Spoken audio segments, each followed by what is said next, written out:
This is the podcast that we ask our guests from in front and behind the camera, how did they get their foot in the door? What was the key to unlocking their success? What's their story? Our guest today is an Emmy-nominated actor. Starting his career as a child, he's grown up to be one of the most respected and versatile character actors of his generation. Starting his career with guest roles in TV shows such as The Twilight Zone, X-Files, he soon got starring roles in The Boiler Room, Gone in 60 Seconds, and Saving Private Ryan. Or you may know him as Phoebe's brother from Friends, or Sneaky Pete, or for that dance in Ted. We chat about working with James Cameron on the Avatar movies, why he's still passionate about making movies, and getting behind the camera for his latest movie, the breathtaking Strange Darling. Our guest today is actor and now cinematographer Giovanni Ribisi. Hi, can you hear me? Hi, yeah. Oh wait, can you? I'm just turning my video on. Oh, good, Hi, man. Hi, how's it going? I'm all right. How are you doing? I'm very good. Thanks so much for taking the time to do this, man. I really appreciate it. Yeah, thanks for having me. And yeah, I'd love to ask, your career has been, I feel like you've kind of had a go at everything, and now that you're having a go with the camera and it's mad, but I'd love to go back to how it started for you. Where did that love of, performing and making movies, where did that come from as a kid, I guess? I think there's a part of me that I mean, it came. I think the first movie that I saw was Star Wars, and I grew up in Los Angeles, and there's a part of me that wonders how I could have avoided becoming an actor or getting involved, because even at that time in the 80s, you know, it was just everywhere. I mean, this is the synonymous thing with Los Angeles or Hollywood, right? Is the industry out here. And my mother was supportive enough to indulge her kids and go, okay, great, we're gonna do that. There was also somebody like a neighbor down the street. They also got into acting, and so Mm. this was the perfect justification for me to look at my mom and be like, see. And so when they got an agent, we met with that agent, and then we started, I started running around, and I think the first job that I did was a Union 76 commercial, a gas, the gas company. And so yeah, there was that phase of it, and then you start working as an actor, because there's not a lot of child actors, and so it's Mm. like, so I got on a television show, and it was like, oh, right, responsibility, and I think I was like 10 or 11 years old, and over the course of 3 years, I really sort of grew Mm. to dislike especially doing television, and at that time it was cable television, Mm. Mm. and you really start getting pinned in a box, and people start going, oh, you're this type of character, and this is what you're getting cast as, and all that. And then it really wasn't until I was 15 or 16 years old that I discovered all of the folks from the Actors Studio, like Lee Strasberg and Marlon Brando and James Dean, Mm. and then the generation after that with Al Pacino and De Niro and all those guys, and it was also uh seeing, I mean, it was just, there was something that hit me like a fucking like a lightning bolt. Mm. And so then I started studying acting, and it became a completely different thing from doing hokey cable television shows that I was embarrassed of, Mm. to reaching for something that was almost felt unattainable, Mm. in someone like Marlon Brando or Laurence Olivier, or at the time, when I'm in acting class at the time, I'm going to the movies, and I'm seeing a young Gary Oldman and a young Daniel Day-Lewis, and I'm Mm. seeing Robert De Niro do Cape Fear, and the musculature that he, Oh man, so good. and Yeah. even before that with the Untouchables, um and so and it was also just a great teacher. So I think it was a lot of that. I remember, and this is before I had a cell phone. I think I was in the acting class. I was doing 3 classes a week, rehearsing 5 scenes a week. I was on a hokey TV show, a sitcom, so I was doing that, and I was going on like 3 auditions a day. And I and I Wow. but and I remember having that thought, sort of like doing all that math and going how and now I look back, I don't even know how that's possible, but it was just being so hungry and just not saying no. Just like going, working towards that. Mm. And it's an interesting thing because a lot of people don't realize that um that it takes that kind of work. They Mm. think they have to be at a certain party that was never a focus for me. It was always trying to just be a better actor, I guess, Mm, mm. And do while you I was on a sitcom. remember? Sorry. No, I was saying be a better actor while I was on a sitcom, which doesn't really make sense. We've all been there on those jobs where you're like, oh, I really want to be. I'm here and I'm thankful for it, but I want to be over there, you know. Yeah, And yeah, yeah. that's kind of actors are a bit like that, aren't they? There's always something greener over the other side. Sure, Do you, sure. do you remember the moment where you felt like you got a job and you were like, this is where I should be. Right in the right place here. And um, No, I've always been the greener grass guy. Like, yeah. and I mean, it really like, I don't know. There was a certain point, and I think that it comes back to being 9 years old and or 10 years old and seeing myself on television for the first time. We didn't have cable. My family, we really poor growing up, and so we went over to the neighbor's house, and they had cable, and we all gathered around and watched this episode, and I was mortified. Even at that age, I was appalled at how awful I was. Mm, And from that moment, it was like really this strange formative thing where behind a lot of the sort of impetus of acting choices um and doing portraying a character or whatever is really just trying not to be embarrassed. yeah. Or trying to avoid embarrassment. But then you realize that that's the whole purpose of a character. Really, is Mm, this just total exposure mm. and vulnerability, and you do have to humiliate yourself. I mean, that's part of what it is. And so I remember I sort of blindly jumped onto this movie that a friend of mine was making. Uh, and I because they were my friends, so I said yes. Yeah, I absolutely. Let me read your script, and then it was like the first thing was like I'm completely naked in a shower, trying to fondle somebody else, and it was just What a start. like oh god, yeah, it just sort of summed it all up for me, I guess. And then I was like, no more. I gotta be the person behind the camera. Yeah, Yeah, you're like, this is not where I should be.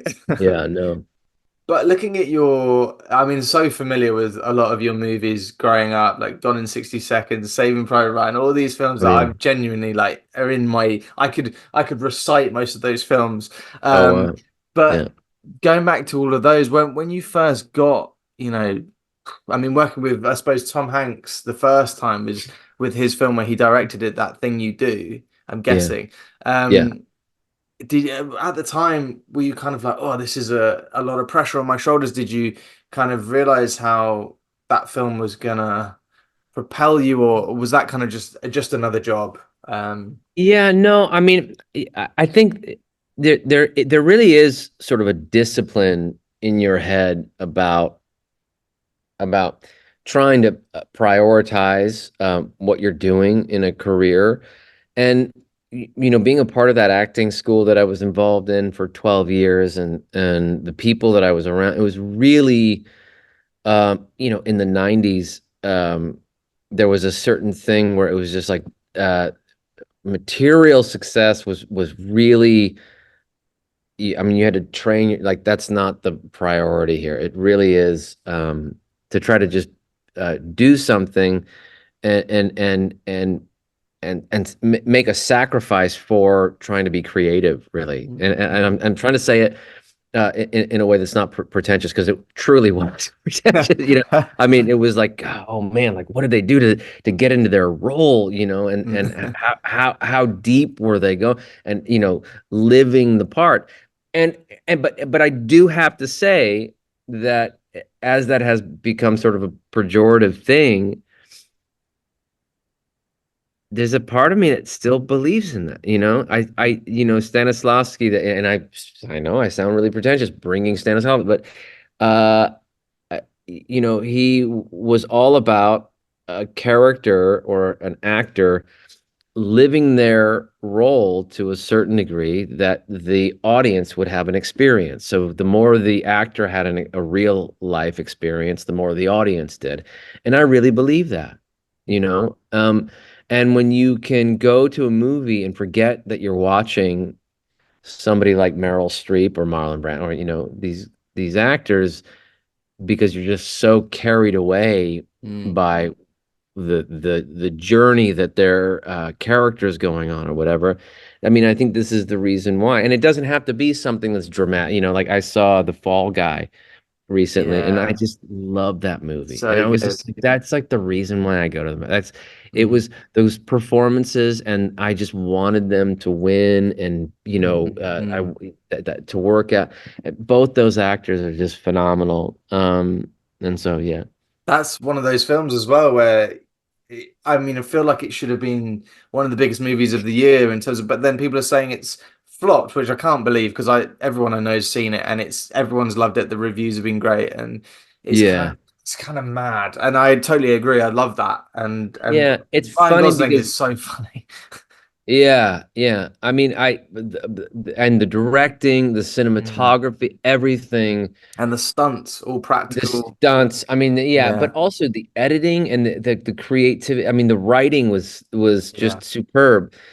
It's funny because you have a lot of people that will just troll the internet and say, oh, it's a flop, or even journalists will say, Mm. because they have some idea of film finance and distribution, that means you have to make double the amount of what the production budget was to account for distribution and the theaters, what they take, and the whole thing. But uh, I mean, it's a complicated racket, film Mm. finance and distributing a movie. And I mean, apparently what I've heard, and I don't know if this, I should probably, you can edit all this out.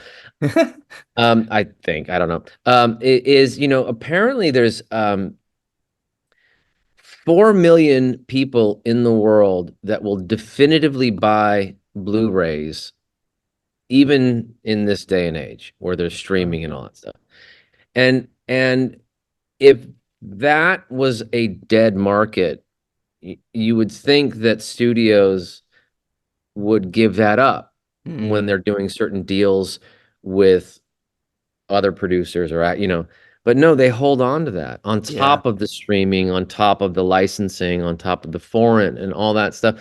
So for me, I go like, and just I say this almost feeling like I want to defend Ryan Gosling and the filmmakers that were involved in The Fall Guy. That I don't know if that was a flaw. Who knows? I mean, it certainly benefits a studio to say they lost money on it, because then they're taxed, like all of Mm. that. It becomes a write-off. But it's so again, I don't know. Um, I just love the movie, and it's something that my kids can watch with me as well, and so yeah. Yeah, it hits a perfect balance, doesn't it? It's Yeah. yeah, no, great film, great film. And it's one of those films that I just feel like, yeah, as I said before, it should do really well. And I'm sure it will over time, as you say. And the fact that Blu-ray is still around, Yeah. that's more money and streaming and everything else. I'm sure it'll be fine. Yeah. I think it'll Yeah, do they'll well be enough. okay. I think they'll make enough money from it. But you mentioned a while back about working with James Cameron and Yep. obviously comparing that to the movie that you shot recently and that those budgets are so vastly different. Do you have, I mean, I think I already know the answer to this, but do you prefer one from the other, working on a huge monster movie like Avatar, or getting to have that control and working on something smaller? Well, I definitely worked on both films in different capacities.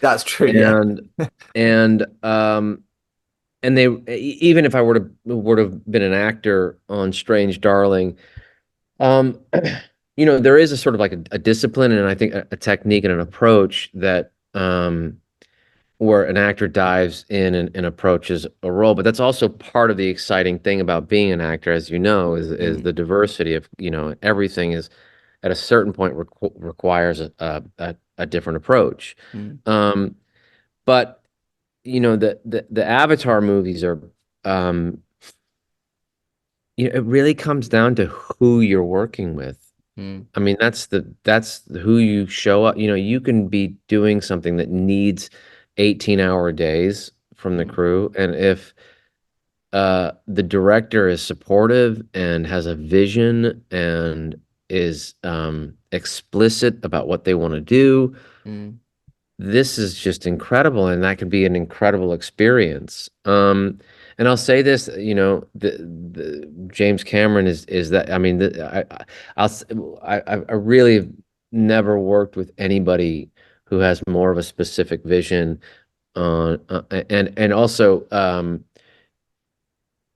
is an engineer and yeah. loves all things science uh, all things having to do with the ocean and the environment and space. And you can talk to him about quantum entanglement and all, Mm, and you learn things in that way. And it's also just very innovative. You're doing things that really are sort of like people don't do in mm, movies, you know. Um, I would say that still at the end of the day, when you've rehearsed a scene and the director says action, there's a sort of similar focus and concentration. mm. Well, James Cameron as well is one of those people. I feel like he's invented like equipment, cameras, Yeah. like for his films, and that's just madness. He Yeah, I doesn't was funny because miss. yeah, but so I was watching with my son parts of this documentary that they had taken out from his experience. I think it was when they were developing and working on The Abyss. Right. And there is this close up of James Cameron in this underwater suit, and he's looking in, and the camera turns on, and you can hear him talking, and he says, "This is the first time that dialogue has been spoken underwater."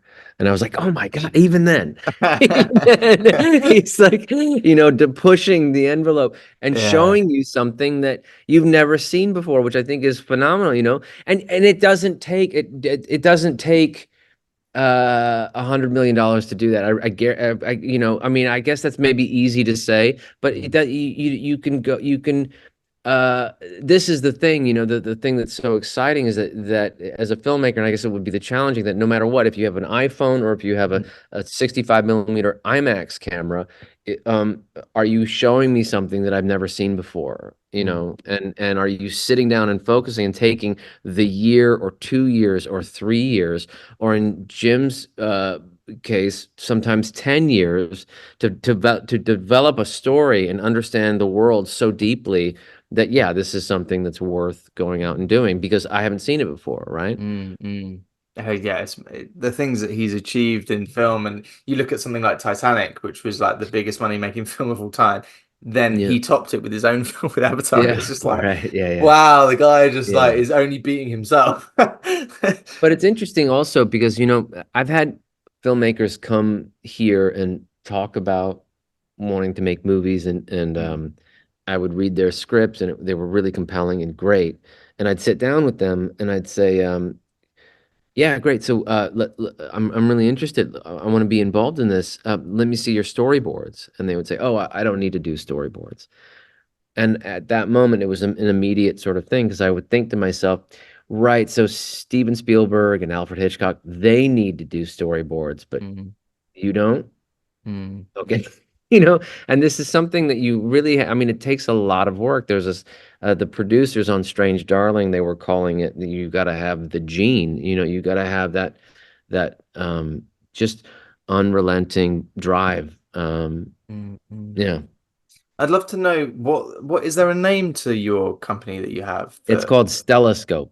Telescope? Okay, cool. Yeah. Not that I'm thinking of trying to get a script to you, but I Yeah, just no, no, go ahead. I just wanted to know. Let Just wanted me to see your know. storyboards. Storyboards. Yeah, very good. Yeah, I'll take that in now. I'll start doing them very soon. right. Yeah. And just to, I won't take too much of your time up. Any No, more it's okay. time up. I'm the one who's talking. I'm sorry. Like, yeah, Oh no, I love it, man. I'm talking too genuinely much. fascinated. But I wanted to ask, do you have advice for, actors trying to get their foot in the door, or perhaps kind of advice that you would have given to yourself when you were starting out, if you could? Now, it's a weird way to put a question across, but you get what I mean. It's such a different um world from when I was starting out. It's definitely a different focus, but I still believe like when you go see something with Ryan Gosling or some like Christian Bale or I mean these actors who throw themselves into their work like that. um I think that's just the most important thing, and the acting, the head of the school that I went to, um which I also think is an important thing, is to get into a school.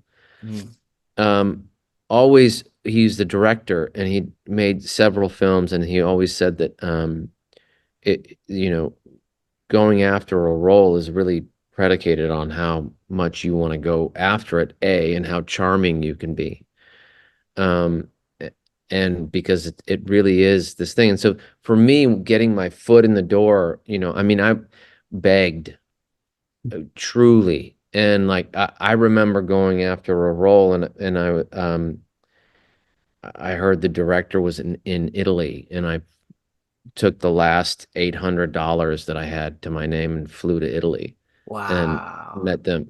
I mean, yeah, and then and got there, and I didn't have any money. I couldn't eat, but then, and they hired me, because they were like, well, I guess, there's You're here something there. now. Even if he isn't talented, he'll be willing to Yeah.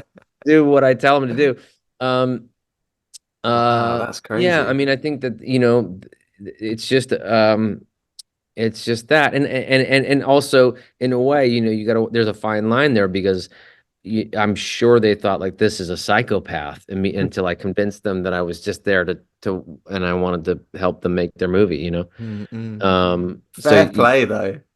Fair yeah. play. That's going the extra mile. I'm taking notes. Storyboards, flight Oh, to Italy.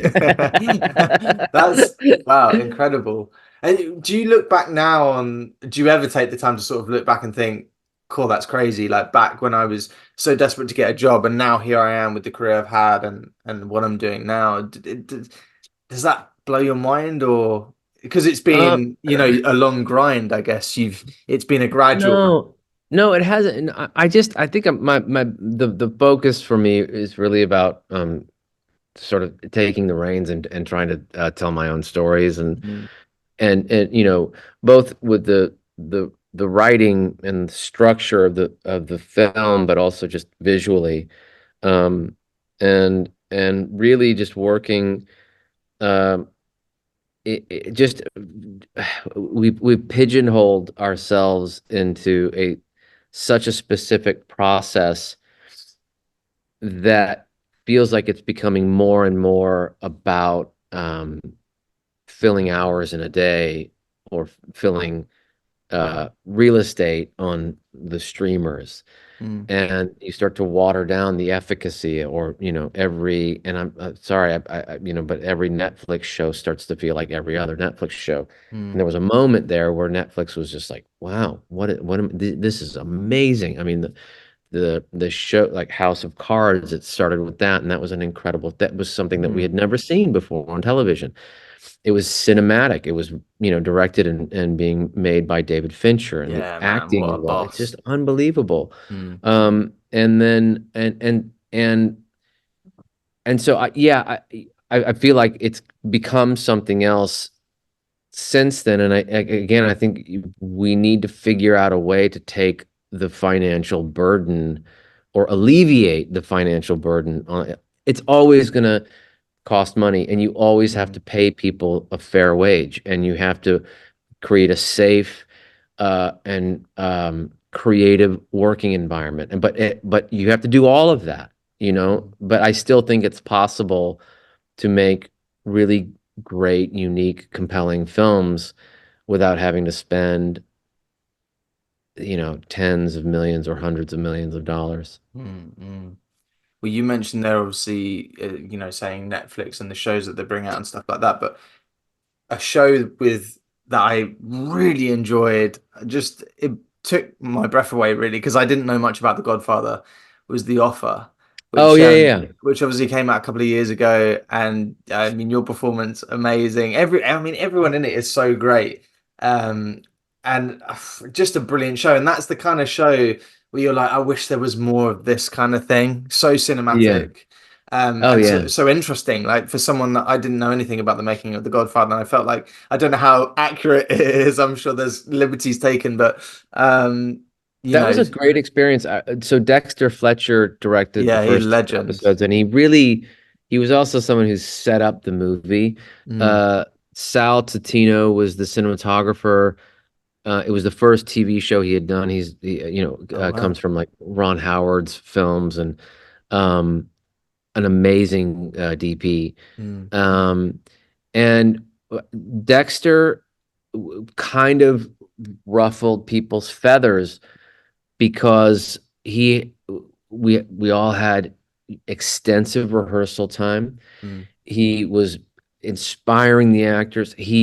We were all getting together for a table read, and the night before, he said, "I want everybody to write a full page character bio, and then when we get there, we're going to read them all to each other." Oh wow, it's And we were intense. What? so, and then he came up to me. He was like, "Hey, I want you to go first." So I was, oh shit. So I had to read to the entire cast, and I Wow. don't know, and there were some unbelievable stories. But I mean, it wasn't just breaking the ice; it was breaking the glacier. I mean, it was. Mm.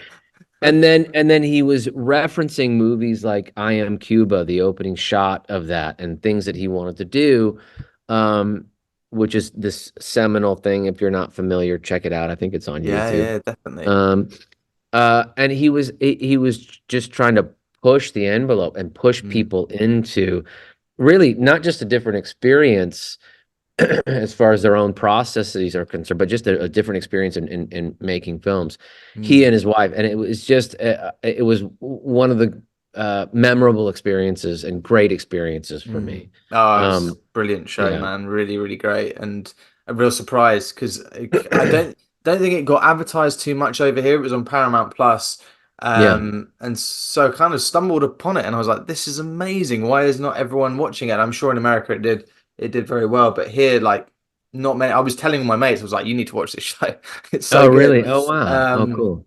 And Dexter Fletcher we've had on the show actually, and he again like yourself, obviously you'll know he was an actor and then going into Yeah, directing, and I think that is just such a for me personally the directors I've worked with that have been actors previously, it's a yeah, different dynamic, and it's I've just really enjoyed that when I've had the chance to do it, and working with him, yeah. like, what was that like Oh, it was great. other And than and then even terrifying by the recently sounds of it? I saw Mutiny on the Bounty with Anthony Hopkins Yeah, and Mel yeah, yeah, Gibson.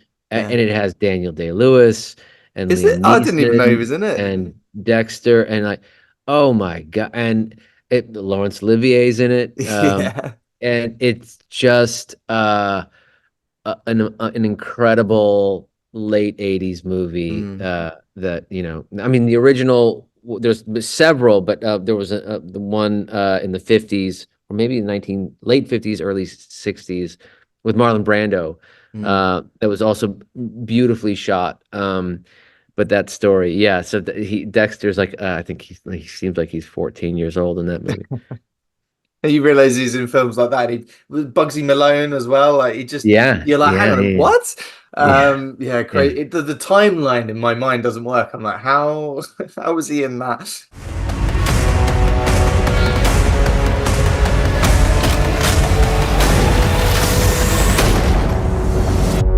You be careful. Someone's gonna take that gun and wrap you with it. What? We talked enough.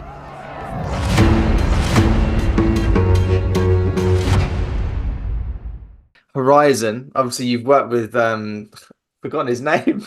Kevin Costner, yeah, Kevin Costner. I mean, I love Kevin Costner. I don't know how that fell yeah, out of my head, but yeah, you've worked with him a couple of times on various projects, and now this is like a. It feels like a kind of. Well, he hasn't directed a feature film since 2003, which yeah. now it's his return, and it Mhm. feels like a Dances with the Wolves type esque It is. thing.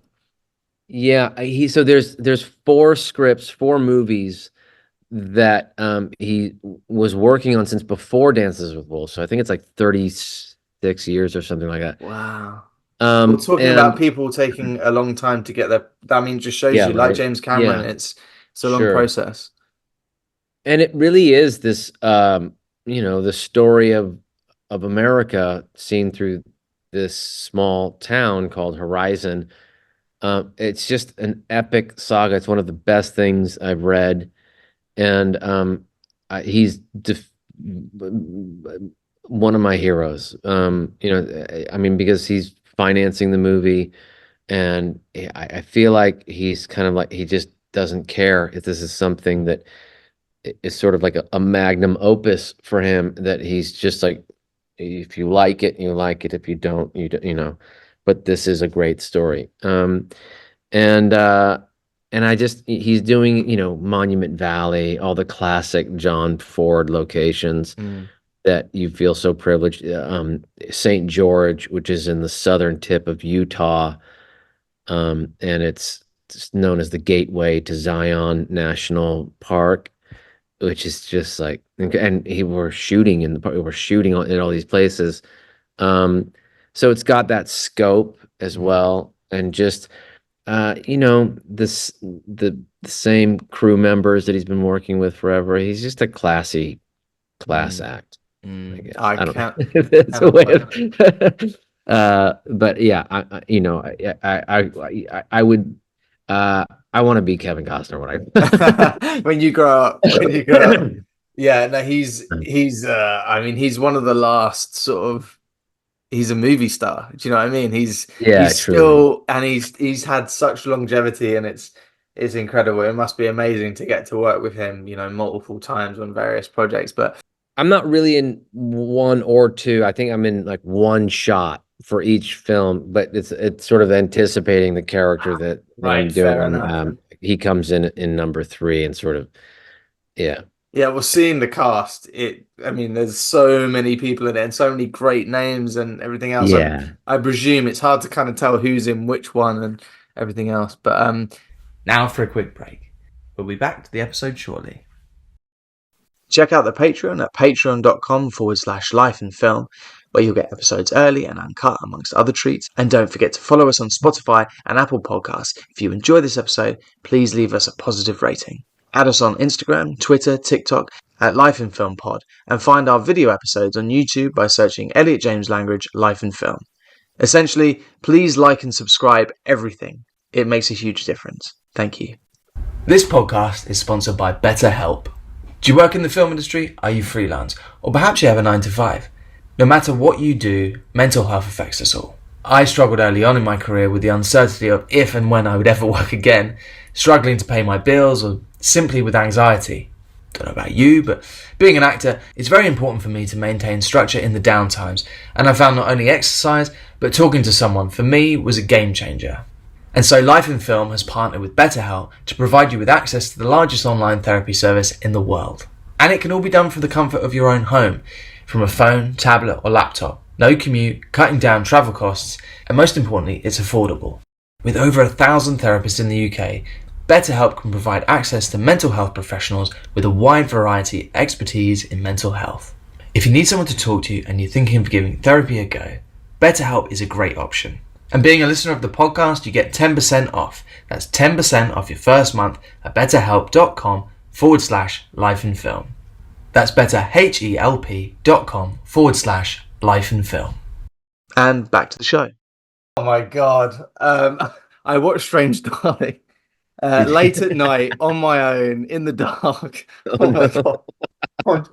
There have been screenings in the morning, like at 10 o'clock in the morning. That's got to be even worse for people like Wow. Along for with coffee. breakfast. Yeah. Genuinely, I've been doing this podcast for 4 years, and that was the film out of all the films I've watched for this that blew me away the most, man. I just thought it Oh was my God! beautiful, Wow. man.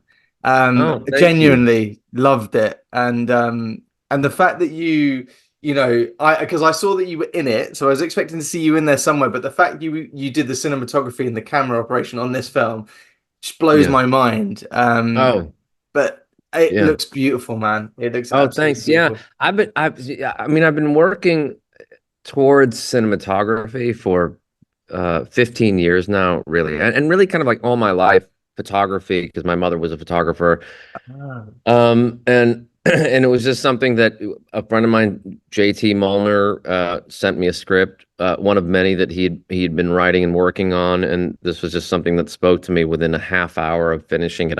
I called him and really just sort of begged him to be involved, to just help get it made. And I have a facility here, and we have gear, and so that was part of it. And then it was, you know, the script and the work that he had done on it. Late, and my girlfriend had already gone to sleep, and I watched it, but I was like, I have to wake her up. I have to tell her about this film.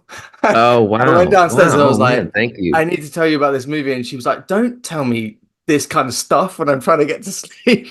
So I was like, okay, we'll park it and we'll talk about it in the morning. All right. But Let me know when you've had your breakfast and everything. Yeah, right. yeah, exactly. And I noticed that you'd, as you say, you'd been working towards, you know, cinematography over the last 15 years. I did Yeah. notice that you're credited as a camera operator on Flight of the Phoenix. Is that true? No. Oh. Maybe. I mean, maybe they let me jump on a camera at one point, but that was that was way before. Mhm. Yeah, I mean, so I had a visual effects company for a little while, and the partners and myself ended up growing it, and we sold it, and it was kind of a moment for me to you know, assess things and step back Mm.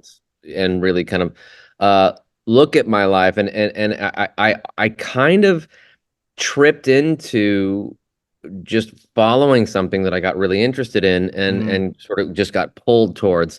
And that was, yeah, that was 15 years ago, and I was shooting music videos and commercials when they were still, you know, prevalent and I guess relevant, because you know Mm. that's just like a wasteland of an industry at this point, with all of what's going on with Mm. AI and whatever. But it was a great medium for me to cut my teeth on. And I started with digital cameras, and sort of have a technical inclination, and started working with red Mm. cinema cameras, which were great, to, you know, really just get, you know, an idea for lighting, and you know, you just like this immediate image Mm. that Mm. comes up. And then at one point, I don't even know, I think it was 8 years ago, I wandered into a camera shop and said, "What's that thing right there?" They said, "Oh, that's a 35 millimeter camera." And so I ended up buying it for a steal, and I drove across country, and I shot 4 rolls of film, and then kind of never looked back. It was just all about Wow. celluloid, and that was really how the director and I connected, Yeah, through yeah. Kodak and all those guys. Yeah, of course, because this movie's shot on 35 millimeter, isn't it? Yeah, yeah, yeah, exactly. Yeah, yeah. And you And can it really is this sort of mythical thing for a lot of younger filmmakers that seems sort of almost impossible or unattainable, and it's not. I mean, it is so attainable and so Mm, easy. And you know, a friend of mine says that, you know, whenever he's shot digital, he always, when he goes back and reviews the next day or whatever, it's always worse than what he remembered it being, and the inversion is what he feels with film, that it's always better. mm, And mm, it just really has this sort of like this magic about it, you know. mm, mm. And so yeah, No, that's definitely. my It, I my just, soapbox yeah. about film. No, I love that, and because I've been a fan of yours for many years and all the performances you've done, but just to be completely thrown by this and watch it and realize you shot it, it was just kind of like mad. Because I love film as well. I just Yeah, I'm obsessed, sure. and just seeing you kind of jump into another chair and just do it like that as well. Is incredible. Yeah. And I'm guessing this is something you want to do more of and Oh, experiment with, and definitively. yeah. Yeah, yeah. I mean, it's kind of the genesis of this place, because I always had this idea. Just, I mean, right now it's kind of like the LA real estate market for, especially for younger filmmakers. There's no point of entry to make movies. I mean, Mm, you have micro budgets that are 5 million, $7 million, and it just becomes more and more impossible. And people want to, they want to take less risks as a mm, result. And so for me, you know, I kind of wanted to just figure out a way of going out and making a film on film, mm, without having to be dependent on significant financing, if it mm, were, you know, mm. where I can kind of go and, you know, if there's something that's like $50,000, 100,000, I mean, that's a pretty specific number, that it can actually be plausible to just go and get your friends and go make movies. And this is kind of, you know, I mean, this is just, um, you know, I look at movies that are, you know, thrillers, that are being made for $150 million, $200 million, and it just becomes Mm. insane to me. And I don't know where all that money's going. I don't know. I mean, I know a lot of it's most of the time above, but you know, not to get into the weeds on it, but it just became a thing that really inspired me to get a facility together. And then you know, when I read JT's script, you know, it was a great opportunity to sort of test the idea of that. Mm. And you know, it definitely had its pitfalls, and it wasn't perfect, but there was something there, um, that shows that it's possible. And so, yeah, I definitely do want to go into it again, but maybe more focused on working on my own material and wearing multiple hats in Mm. that way. Mm. Yeah, that's the other thing. I mean, you have a budget for $7 million, and you're expected to go make a movie in 18 days. And by day number two or three, you're just clobbered. You're behind. You know, you're making a Yeah. schedule. You're not making a film. Mm. Mm. Um, and so how do we help that out a little bit? Is that was sort of the idea of this place. Yeah. Is that how quickly you shot it as well? And was that roughly the sort of budget that you were working with on that? No, we started out. That was one of my stipulations. We started out with a 40-day schedule, and for a movie of this size, that's really considerable. Mm. And it was somewhere. I mean, I guess I'll just be explicit, and I hope that I don't get in trouble with it. But I it can was always somewhere edit around around. anything if you don't want it in there, so don't Oh, worry. okay, yeah. But it was somewhere around $3.5 million for a 40-day schedule, Mm. which is really great. And you're starting with something, and it's something that's realistic, and you have some breathing room in there. Mm. And we were sort of over scheduling, and things got adjusted when the studio came on board, and then we had, you know, COVID, and we had to deal with that, and that was, I don't know, that was a lot of the budget. So the budget went up and the days went down, but we still maintained a 32-day shoot. Um, and you know, for an 80-page script with four characters, really, there's six characters in the movie, but you know, it's Mm. it's that's pretty great. I mean, that's Yeah. really something. Again, that's something that you normally look at and you go 18 days for that. Mm. Mm. And so, this was one of the ideas. For yeah. Sorry, I'm going on and getting Oh man, lost. no, it's fascinating. No, fascinating. I have to say as well, before I watched it, I was hunting out a trailer or clips or whatever, and the only clip I could find was, and again, I'm gonna try and not give anything away because I think that's really important. But the scene where there's a chase and he Mhm, gets out of the truck and he fires the gun in the car, mhm. and so seeing that clip, thing that kind of Yeah. yeah, It's interesting. There's different interpretations of the trailer. The trailer came out yesterday, ah, and right. for me, I think we were JT and I were both a little concerned. Mm, Um, but for me, I think that even if it does sort of trickle something there, it still is interesting enough. mm. And I think really the performances from the actors are compelling enough to just Incredible.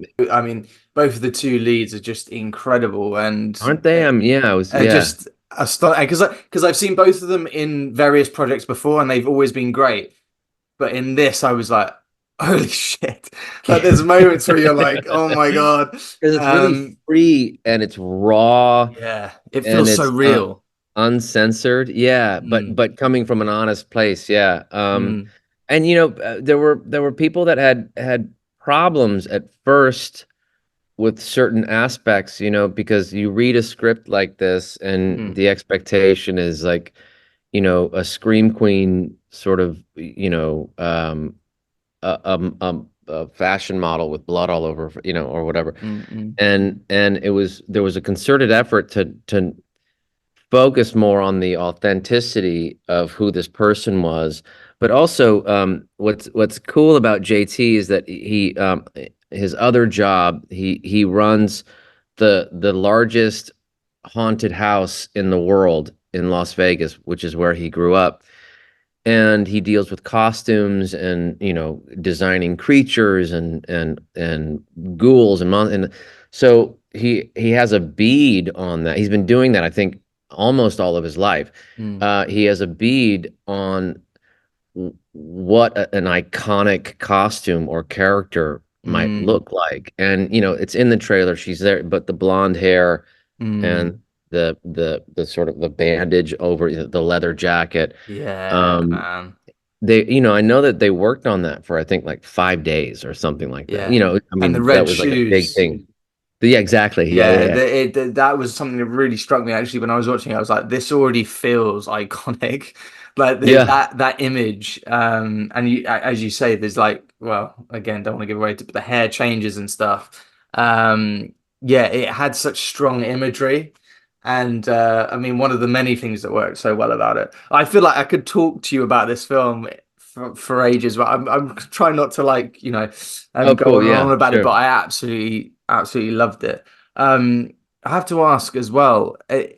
I mean, obviously, you came into this, and you're obviously friends with the director writer, and he sent you the script, and you were explaining that you have equipment. Is that a production company that you run then? That you've Yeah, it is, but I don't. I honestly don't. I don't even know what I would call it. I guess it on the surface it would be that or a rental house, mm, but it's not. I mean, it's not. There's definitely an exchange there, and I need to keep the doors open and the lights on. But it really is the focus is to be able to go and make bigger films for a smaller price and a mm, more spread out schedule. And to be able to actually go and make a film. And sometimes I was working on something with a friend of mine who was making a film for 2 years, mm, and he would call me up and on the weekend or whatever it was, and we'd go out and I mean we were shooting it on 35 millimeter film, and so it that's the idea or the sort of ethos, because this is the time frame that he could do that in and the way he wanted to do that. And if something isn't working, then you go back and you get it. And I don't want to I hope that doesn't sound gauche for me to say that, because I really believe that anybody can make a movie like that. It really it was like this realization that I had where it was like, oh, right, the cavalry is not coming, and you just have to like go out and make your movie the way you want to do it, and don't be dependent Mm, on people or on all of these misconceptions that you need X, Y, and Z to go on and do that. You look at a filmmaker like Sean Baker, who made that, Tangerine on an mm. iPhone, Yeah, right? crazy. Yeah. And he got to know the people, the performers that he was working with, and they trusted him. It does take uh, a long time, and but this is the notion of making films. You when you have unlimited funds, and I don't know if it's unlimited, but working with James Cameron on Avatar, who I think is just incredible and so Mm, inspiring. But I remember the first one, he was saying, yeah, we're going to have sequels, so be ready for that. And I think there was 7 years that went by, or 5 years that yeah. went by before we saw scripts, because he was, figuring things out. It takes time. Mm, Um, mm. but yeah, Even for anyway. someone like that who, Oh, sure, yeah, on that level, yeah, it's who has crazy. a lot of resources. Mm, It's the focus has really become the economics, and this thing with streamers where they buy it by the yard, and it's like, how much content can you make? And the competitive thing where you hear about, each episode in a limited series costs $15 million, which is, yeah. it's just, it's crazy, and then you look at it and it looks like soap opera television that's been, Mm, like, you don't, what are they doing here? mm, You start to plant all these expectations within, the younger generation of filmmakers, where it's just like, no, I mean, I really think you just have to um, pick a camera up and find something, a story that you really need to tell, and go figure it out. mm, mm, Um, and it's funny because when I get on a soapbox like that, I feel like I'm thinking about like three people in my mind, personal friends that I know, and maybe it doesn't apply. Maybe people are doing this in the mm. world, but anyways, yeah. No, yeah, no, fair enough. And it is funny how these budgets have just gone mental, and without being too downbeat, but the cinema at the moment and the box office is all over the place. These films that people think are going to do so well, and then they don't make their money back, and it's kind Yeah. of we're in a bit of a mad place at the moment. Yeah, and then the you spend 150 or $200 on a movie and it flops, people get, clam up, and I think there was that one guy, I forget the writer director, who at the last Academy Awards that I heard about, where he got up on stage, he said, instead of spending $200 million on one movie, why don't you spend $10 million on 20 movies? Mm, Um, and yeah, I mean, I guess it would be interesting and good to get back to that. And also, I really do believe these fluctuations, and this is going to be sound ridiculous and almost like a conspiracy theorist, but I really do believe that film and celluloid play a big part of that. I'm of the generation where most of my career was done on film, and there was just before cell phones became the most mm, prevalent thing on a set. And when the cameras were rolling, it wasn't a sacred thing for the actors, but it was a sacred focus for the director and for whoever else, the cinematographer.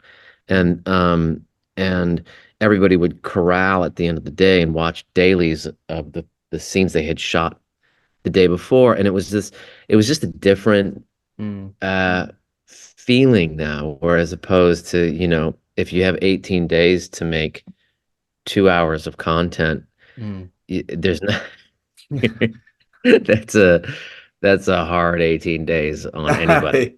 Yeah. But the beautiful thing is, after those 18 days, you made a movie. Like that's amazing. That is Yeah, amazing. that's true, Um, that's true, but yeah. then there's I mean, obviously but the edit and everything else. But yeah, but or yes, you made a movie, but oftentimes you feel like you made a schedule, mm, mm, and mm. it becomes like, what, yeah, I mean, well, sorry, I don't, but No, yeah. no, And don't get me wrong, there are incredible movies that have been made. I mean, maybe Tangerine was made in 18, I don't know, yeah, but yeah. so yeah. Yeah, no, that's that. I mean, I myself am an actor as well, and I've only ever really done low budget British movies, so I know all about the 18 days. That is, Yeah, that's where I live. And it can be long, 6 day, 6 days a week, and sure. it can be rough. So I'm right there with you, man. I Yeah. don't know so much about the Hollywood movies. I'm trying to get there, but Most embarrassing moments, yeah. do you have an embarrassing, maybe an audition moment, or maybe a moment where you froze on set, something that was utterly humiliating that you wanted the ground Oh, to swallow you up? virtually every day, I would say on a movie or anything. I mean, yeah, mainly when I was a kid, the first thing that popped into my head, I remember um oh, I don't even want to say it's so humiliating. Uh gosh, no, I don't know. That's a hard one. You're like, I can't, I'm not telling I you that don't, one. yeah, I don't, yeah, I don't, there's like five, I mean, I could probably write, that would be a good book, actually, of all the Just do it. humiliating things that actors have gone through and had to do. It's the auditions that are usually the ones that That's it. I mean, because I don't want to put you on the spot and come up with them, but I'll give you one from me so that you just to sort of Okay. so I take a bullet. But so an example, I this is a long time ago, and I've probably told this story before, so I might edit it out. But Yeah. I auditioned for this film. I was going in and meeting the casting director, and it all went really, really well. And this was when I just sort of started out. I was 18, 19, and I don't know what happened, but I was doing the audition. It was all good. And then she said something, and I didn't quite catch what she said. And I thought she said, "Can you take your top off?" You were like, oh yeah. And being being a teenager, I just went, "Sure," thinking this will get me the job. And I did it. And then she looked at me and went, "What are you doing?" And I was like, "I thought you said," and I don't know what she said, but it wasn't that. And then she was just like, Wow. yeah, sorry, put your shirt back." And I wanted the ground to swallow To me. swallow you And up. Oh my but I got a call God. back, so I don't know, Wow. something, Wow. but it Yeah. was, uh, We know he's game for yeah. a lot of Well, things. it wasn't Yeah. quite flying to Italy, but it showed that I was willing to do Yeah. anything for the part, I guess. But So I was okay, I'll try. So I was 10 years old and I had done this TV show from the 80s called Highway to Heaven with a guy named Michael Landon from Bonanza. And he had a show where he played an angel, and so my character had leukemia, and myself and another actor, Josh Miller, we had to shave our heads bald because we were going through chemo. And so during that time, again, child actors were few and far between. So we'd go work, and then my mother and I, we would go audition for a bunch of other things. And my mother, for the auditions, went down to Hollywood Boulevard and got, I mean, it was a wig, but it was like more like a mammal that was just on my head. And so I would wear this thing for auditions, and then and I always wanted to like work out the bits with my mom.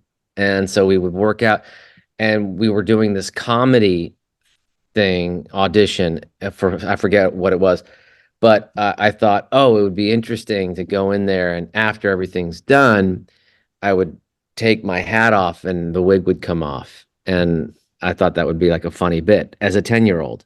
And my mom was like, great, do that. So I'm in there and we're doing the audition, and I can tell at that age, even at that age, that it was just not going well. And oh no, it was like not funny. And there was a room. It was back in the day, because now you have to do a reel, right? yeah, When back in the 80s, you would go into a room and there would be like a sea of people. I just mm-hmm. remember, I mean, literally 10 people to be in this room. So I'm doing it, it's just bombing horribly, and I just automatically sort of commit to taking the wig off, and I hear Oh God. because there's this kid who looks like, I don't know if they thought I had, I don't know what, that's but it was they gasped, and then it was an immediately like push out the door, like get Oh out. no. I think somebody started crying, Oh my and so that God. was, yeah, and even then I don't know if it's that funny of a story, but So you got the job then, obviously. no, Not definitely that, not that not. one, not that one. No, No, no. that's amazing. I love that. Oh, I mean, this has been wicked, man. I'm a really big Yeah. fan, so this has meant a lot that you've taken the Oh, time to thanks. It do was this. great So talking to you. thank you Yeah. so much, and I Yeah. mean, all the best with the movie. I can't wait. Is it got a UK release? Do you know? I think it's coming out August 23rd globally. So that's Oh, cool. Yeah, and wicked. in theaters too, which is really Yeah, exciting. So, nice. I'll go and see it again, and I'll take my girlfriend. oh, Even though cool. I've blown it, I've told her everything about it, so she No, that's you won't be it's surprised still about worth it. it. It's still Yeah, worth still it's it. still worth it. It's still worth it. And I just before you go, I just want to say as well that your character in Friends was one of the best, had one of the best storylines ever, and it's Oh, just thanks. iconic, man. But Cool, anyway, man. Thanks, Elliot. thanks, man, and take care. All the It best. was great meeting you. Yeah, Thank you. hopefully You we too, can work man. together one day. Yeah. One day, I got my fingers crossed, man. Yeah. Thank you. Cool. All Cheers. right. See you, man. Bye. Thank you to our guest Giovanni, and thank you to his team at IDPR. As always, thank you to our sponsor, BetterHelp.